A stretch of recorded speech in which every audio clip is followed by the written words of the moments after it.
Christophe Catoire, bonjour. Pourriez-vous nous présenter le groupe Adecco?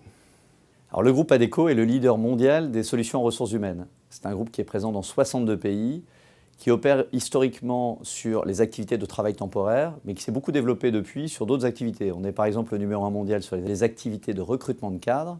On opère également dans les activités de consulting et d'externalisation, notamment dans le domaine de l'informatique et du conseil en ingénierie.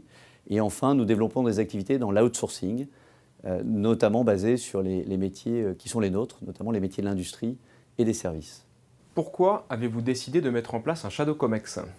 Alors, le Shadow Comex, c'est une conviction qu'on partage d'ailleurs avec l'équipe de direction qu'on est une entreprise à la fois jeune, notre âge moyen est de 32 ans, et une entreprise qui aide à se positionner sur le marché également des candidats jeunes, plus de 50% ont moins de 26 ans. Et clairement, quand vous avez ces publics-là, il est important de tenir compte de cette thématique pour à la fois alimenter la façon dont vous adressez ces publics, les comprendre, mais également la façon dont vous communiquez vers eux. Clairement, la première option sur le Shadow Comex a été d'avoir des filtres en termes de prise de décision, qui soient ceux des dirigeants bien sûr, mais qui sont ceux aussi de collaborateurs qui chaque jour officient en face de ces candidats et de ces clients et nous permettent d'avoir à la fois le bon niveau de communication, les bonnes décisions concrètes, opérationnelles qui cadrent avec les attendus de nos publics. Comment fonctionne aujourd'hui votre Shadow Comex et sur quel sujet travaille-t-il en particulier?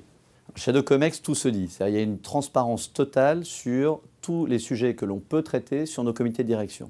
Chaque fois que vous avez un comité de direction groupe, vous avez un Shadow Comex qui se réunit quelques jours après, qui embarque l'ensemble des sujets et des décisions prises durant ce comité de direction et qui va les challenger. Qui va à la fois les challenger sur leur côté opérationnel et réaliste versus les attendus terrain, mais qui va aussi les challenger dans le fait d'avoir un prisme parfois différent et de temps en temps, et ça nous arrive à plusieurs reprises, de modifier les modalités de la décision que nous avions prise auparavant.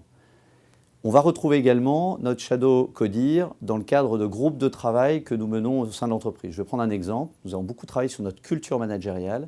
Et clairement, quand vous travaillez sur les modalités de management des collaborateurs, en assumant le fait de vouloir avoir des intrapreneurs dans nos établissements, nous sommes un réseau très décentralisé, leur lecture du mode de management qui convient au multigénérationnel, il y a des personnes qui ont à la fois de l'ambition mais qui ont besoin de sens, c'était important à entendre avant de poser les modalités de cette culture managériale.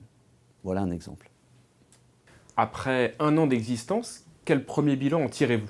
En guise de clin d'œil, pour répondre à votre question, on l'a appelé Advisory Board. Advisory Board, la thématique au départ, ce sont des sages, des gens expérimentés de l'entreprise qui viennent conseiller des associations d'étudiants dans le pilotage de leurs projets. Avoir des sages qui sont des jeunes qui viennent vous conseiller en tant que senior manager d'une entreprise, c'était un clin d'œil qui a montré tous ses bénéfices puisque finalement, la transparence et la confiance étant de mise dans cette instance-là, il y a beaucoup de conseils bienveillants apportés par ces personnes, beaucoup de feedback également. Et on le dit souvent, dans la notion d'amélioration individuelle, le coaching et le feedback sont des éléments centraux. Cet Advisory Board a permis à l'entreprise et à moi-même en tant que dirigeant d'avoir cette notion de compréhension comment était reçue l'information, comment étaient traités les sujets et d'ajuster petit à petit notre façon de travailler, notre façon de communiquer vers nos collaborateurs.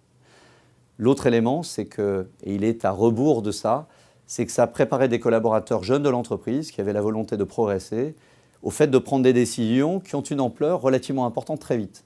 Et quand vous faites régulièrement le même geste, vous devenez un spécialiste de ce geste-là. C'est vrai du sport, mais c'est vrai aussi du management. Et je pense que ces personnes aujourd'hui ont été préparées à d'autres environnements et je l'espère en tout cas à d'autres responsabilités au sein de notre entreprise. Merci beaucoup pour votre témoignage.